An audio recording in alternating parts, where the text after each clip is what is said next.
Welcome back to the Good, the Bad, and the Ugly, everyone. This is Dirch, and I am going over Scav launchers today. Scav launchers are typically really solid. In my hands here, I have one. They shoot 3 rockets. Uh, Not always the best accuracy, but just decent overall stats. And with the 3 rockets, it's got a pretty big spread, pretty big splash, and just overall pretty effective. They also typically have a lot bigger mags because they are scav, and that is their trait, which is helpful in launchers because that's something launchers are not great at. I'm just going to buy some rockets here before I get going. So, you can see here, this is just a standard scav launcher. And you see the times 3 there, 115,000 damage. The accuracy at 74 actually isn't bad for a times 3. Slow fire rate, long reload, but big mag. Now we have 2 legendaries to go over here. And I'm going to start with the thingy, because that's the new one.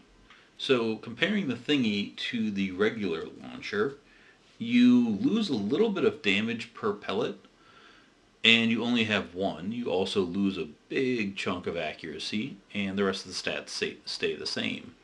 It also consumes 3 ammo per shot, where the regular one is just 1 ammo per shot. So what makes it worth all that for the thingy?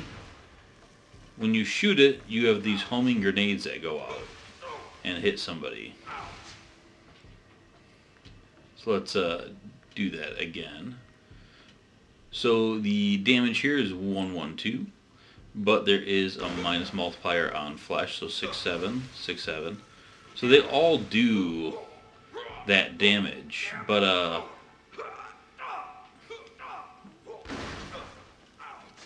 you got 3 grenades, but they can hit multiple times. So you can get more damage out of this than a regular bandit launcher, but it's definitely not worth 3 ammo per shot. And the other thing where this suffers is why the loss of accuracy. That's pretty dumb. And why the 3 ammo per shot? None of that makes really any sense to me. Because of the way these split off into 3 grenades, I mean, you're doing slightly more damage, but you also have less damage per pellet than a regular one. Which one of you will cause the most pain? Let's see. Alright, let's just go shoot this at this guy. Whoops, or at a wall. So this one's actually doing more per hit, just on the impacts, for 1 rocket trigger pull, which I just don't get that with a thingy.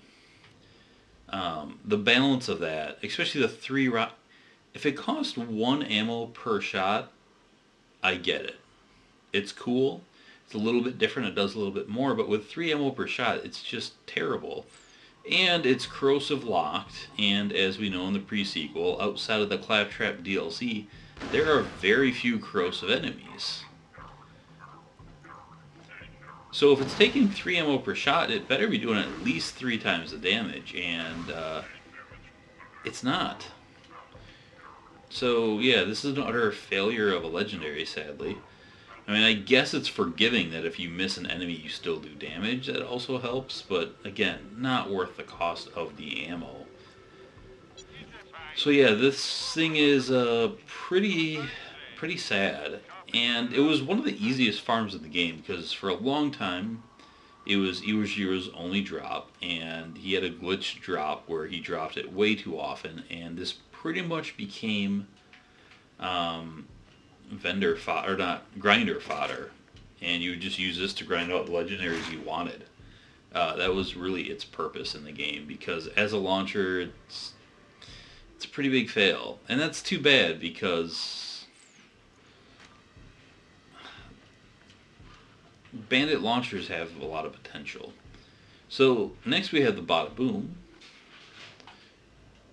And the Bada Boom we had in Borderlands 2. It was one of the better rocket launchers in Borderlands 2. And you can see here it has the same base stats of the revved up thingy, but it's times 6.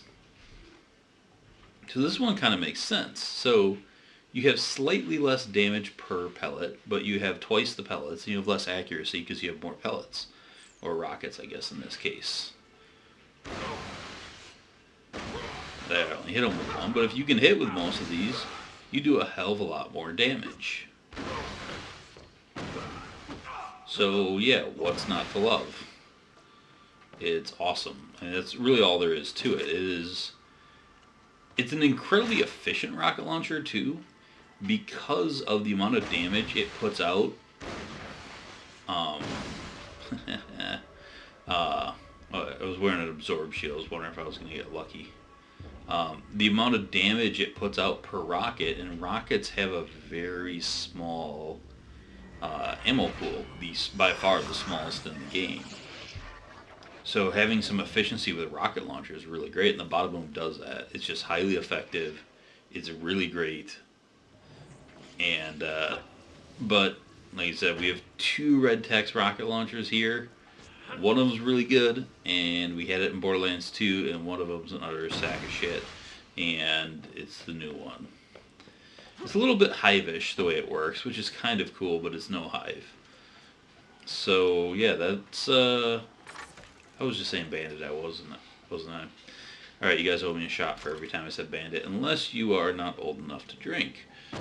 Then definitely don't do that. I don't want to encourage that. I'm gonna get myself in trouble. But yeah, so let me know what you think of these scav launchers in this game. I'm kind of uninspired by them because, you know, once again, the cool one we already had is not new or interesting, even though it's just really good and effective. And then the new one is kind of a mystery to me stat-wise.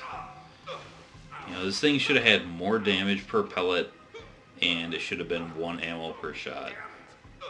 I really do not understand it. But anyways, it is what it is. So once again, thanks for watching. And if you guys found a cool reason to use the thingy, let me know, because I never have. But I will be bringing these both to test. I don't know how that's going to go that well. Maybe I'll just bring a Logan's gun or something to refill some rockets in a sham or something. Jack might help it, but either way, thank you once again. Hope you enjoyed, and I will see you later. Bye.